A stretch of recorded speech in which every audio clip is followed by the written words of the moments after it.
मीना और मनोज को आज तलाक के कागज मिल चुके थे। दोनों कोर्ट से साथ साथ निकले। दोनों के परिजन भी साथ में थे। उन दोनों के चेहरे पर विजय और सुकून साफ साफ झलक रहे थे। 4 साल के लंबे लड़ाई के बाद आज फैसला हो चुका था। 10 साल शादी को हो गए थे, मगर साथ में सिर्फ 6 साल ही रह पाए थे। 4 साल तो तलाक की कार्रवाई में ही लग गई। मीना के हाथ में दहेज के सामान की लिस्ट थी जो उसे मनोज के घर से लेना था, और मनोज के हाथ में गहनों की लिस्ट थी जो उसे मीना से लेने थे। साथ में कोर्ट का आदेश भी था कि मनोज को 10 लाख रुपए की राशि मीना को देना होगा। मीना और मनोज दोनों एक ही टेम्पो पर बैठकर मनोज के घर पहुंचे। मीना को उसके कुछ चीजें मनोज के घर से लेनी थी, इसलिए 4 साल बाद ससुराल जा रही थी। आखिरी बार, बस उसके बाद कभी नहीं जाना था। उधर सभी परिजन अपने अपने घर जा चुके थे। बस 3 ही रह गए थे, मनोज, मीना और मीना की माँ। मनोज घर में अकेला ही रहता था। उसके माँ, बाप और भाई गांव में रहते थे। मीना और मनोज का एक बेटा भी था जो अभी 7 साल का था। कोर्ट के फैसले के अनुसार बड़ा होने तक वह मीना के पास ही रहेगा और मनोज महीने में एक बार उससे मिल सकता है। घर में प्रवेश करते ही पुरानी यादें ताजा हो गई। कितनी मेहनत से सजाया था इसको मीना ने। एक एक चीज में उसकी जान बसी थी। सब कुछ उसके आंखों के सामने बना था। सपनों का घर था उसका। कितने शिद्दत से मनोज ने उसके सपनों को पूरा किया था। मनोज थका हारा सा सोफे पर बैठ गया और बोला, ले लो जो कुछ भी चाहिए, मैं तुम्हें नहीं रोकूंगा। मीना ने अब गौर से मनोज की तरफ देखा। 4 साल में कितना बदल गया है। बालों में सफेदी चमकने लगी है। शरीर पहले से आधा हो गया है। 4 साल में चेहरे की रौनक गायब हो चुकी थी। वह एक कमरे में गया जहां उसके दहेज का अधिकतर सामान पड़ा हुआ था, इसलिए कबाड़ की तरह स्टोर रूम में डाल दिया गया था। दोनों ने लव मैरिज शादी की थी। दोनों के घर वालों ने बड़ी ही मुश्किल से माने थे। एक बार मनोज पीकर बहक गया था और मीना पर हाथ उठा बैठा था। मीना उस वक्त गुस्से से मायके चली गई थी। न मीना लौटी और न ही मनोज ने उसे लाने गया। इधर मनोज के भाई भाभी और मीना की माँ इस झगड़े को कोर्ट तक ले गए और दोनों का बस तलाक हो गया। मीना की माँ बोली, कहाँ है तेरा सामान? इधर तो नहीं दिखता, बेच दिया होगा इस शराबी में। मीना बोली, चुप रहो माँ। मीना को न जाने मनोज को उसके मुंह पर शराबी कहना कुछ अच्छा नहीं लगा। फिर स्टोर रूम से पड़े सामानों को लिया। मनोज के सामान को उसने छुआ तक नहीं।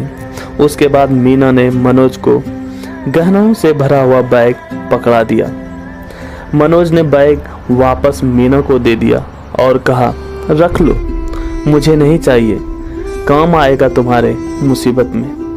गहनों की कीमत लगभग 15 लाख से कम नहीं थी। कोर्ट की बात कोर्ट में ही खत्म हो गई मीना। वहां तो मुझे भी दुनिया का सबसे बुरा जानवर और शराबी साबित किया गया। यह सब सुनकर मीना की माँ ने कहा, नहीं चाहिए हमें यह गहने, और 10 लाख रुपये भी नहीं चाहिए जो कोर्ट ने देने को कहा था। मनोज सोफे से खड़ा हो गया। मीना ने अपना मुंह फेर लिया। मनोज बोला, इतनी बड़ी जिंदगी पड़ी है, कैसे काटोगी? ले जाओ, तुम्हारे काम आएगा। इतना कहकर मनोज ने भी मुंह फेर लिया और दूसरे कमरे में चला गया।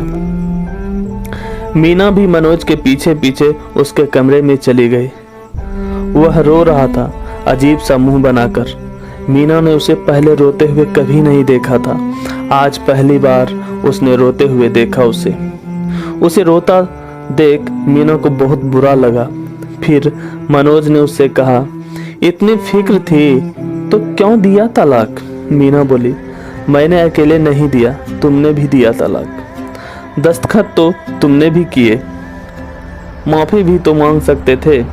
मीना ने कहा, मौका कब दिया तुम्हारे घर वालों ने? जब भी फोन किया काट दिया, मनोज ने भर्राई गले से बोला।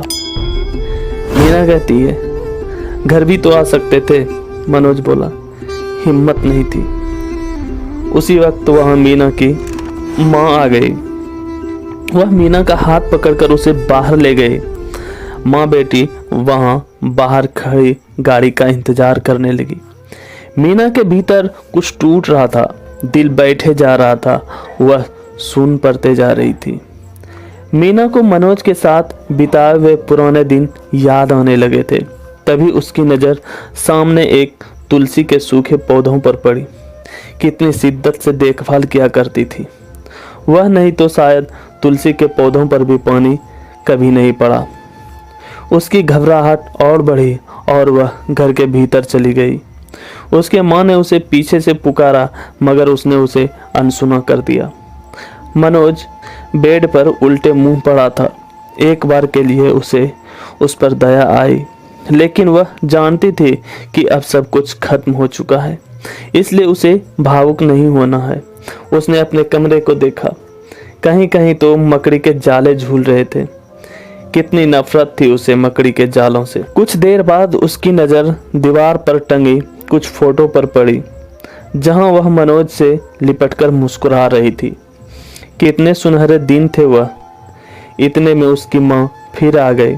हाथ पकड़कर फिर उसे बाहर ले गए। बाहर गाड़ी आ गई थी, सामान गाड़ी में डाला जा रहा था। वह लोग गाड़ी में बैठ गए। मनोज गाड़ी की आवाज़ सुनकर बाहर आ गया। अचानक मनोज कान पकड़कर घुटनों के बल बैठ गया और बोला, मत जाओ, माफ कर दो मुझे।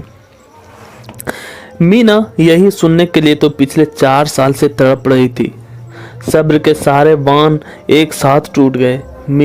मीना ने कोर्ट के फैसले के कागज निकाले और फाड़ दिया, और उसकी माँ के कुछ कहने से पहले ही लिपट गई मनोज से। साथ में दोनों बुरी तरह से रोने लगे और रोते जा रहे थे।